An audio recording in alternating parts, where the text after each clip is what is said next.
cursus sont représentés. Moi, j'ai suivi un cursus universitaire et mes collègues ont suivi un cursus par Jeunesse et Sport.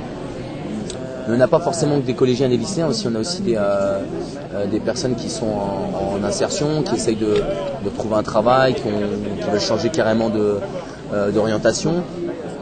Déjà, les jeunes n'en ont pas forcément conscience que ça existe. Toutes ces diversités, ils n'en ont pas conscience et on leur a dit au moins le minimum déjà pour arriver à être éducateur sportif. Et donc, par rapport à ça, on leur dit surtout c'est la communication, c'est l'écoute, c'est l'ouverture d'esprit. Tout à l'heure, on parlait avec Aline justement à une personne qui était là, l'ouverture d'esprit.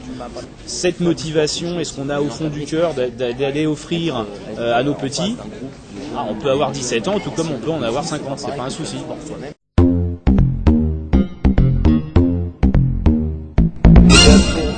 Un petit peu pour essayer de montrer aux jeunes qui sont en formation que c'est important, déjà qu'il y a besoin d'eux, que ce qui compte c'est pas uniquement le diplôme, mais c'est aussi la tenue. C'est essayer de leur donner les meilleurs conseils possibles. Je pense qu'au niveau des diplômes, en tant qu'employeur, je crois qu'on a des prérequis au-delà du diplôme qui sont indispensables pour le métier.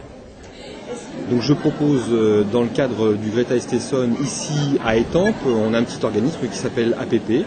Ce sont des ateliers de pédagogie personnalisée, un organisme de formation qui a pour but d'aider les gens à faire une remise à niveau en français, en mathématiques, mais sous une forme individualisée. Et dans un autre cadre, des formations un peu spécifiques, comme les formations d'assistante de vie, d'où l'objet de ma présence ici au salon.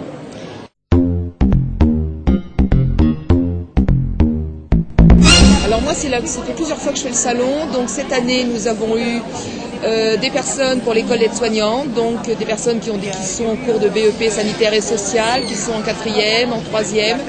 Nous avons eu également des personnes qui sont en préparation de bac, donc pour la formation infirmière.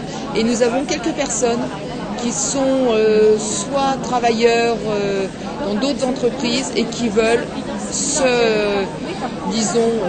changer d'orientation.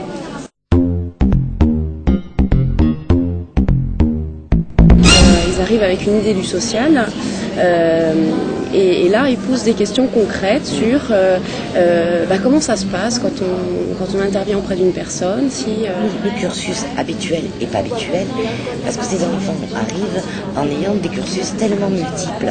Donc on essaie de réfléchir à ce qu'ils arrivent pour voir comment, s'ils veulent aller vers ça, par quoi ils peuvent passer. Donc du coup, on leur dit surtout de se motiver, de savoir pourquoi ils ont envie de le faire. Les deux. Des jeunes déterminés, très motivés, mais qui ne savaient pas forcément quel était le parcours et les possibilités d'accès, et d'autres plus dans la quête d'information. Les formations sont des formations de qualité, des formations qualifiantes, des formations sur une longue durée avec des modules alternant donc expérience professionnelle pratique et unité de formation. Au début, il débouche pour être secrétaire médical, mais après, il y a des formations sur plusieurs années pour déboucher sur des secteurs social ou paramédical ou médical. Le BEP, c'est plus du concret, c'est-à-dire qu'il y a beaucoup de stages en maison de retraite, en crèche, en acte de garderie ou en pharmacie. Tout le monde est le même niveau après pour pouvoir choisir son concours. Donc, généralement, quand on arrive, on ne sait pas trop ce qu'on veut faire et ça permet, avec plusieurs matières, de pouvoir choisir après une orientation. Les métiers sont très différents.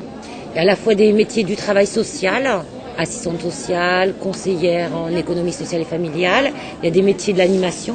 Place d'un tremplin formation jeune où l'idée était de rassembler le BIJ, le territoire d'action sociale et également le centre social, de se réunir, de proposer une session de sensibilisation à la fonction de babysitting, de proposer également une formation BAFA, puisqu'on s'était aperçu qu'en étant dans le sud de l'Essonne, c'est extrêmement difficile pour des jeunes d'aller se former à Juvisy, à Brétigny, donc, et il y avait besoin aussi d'animateurs sur place.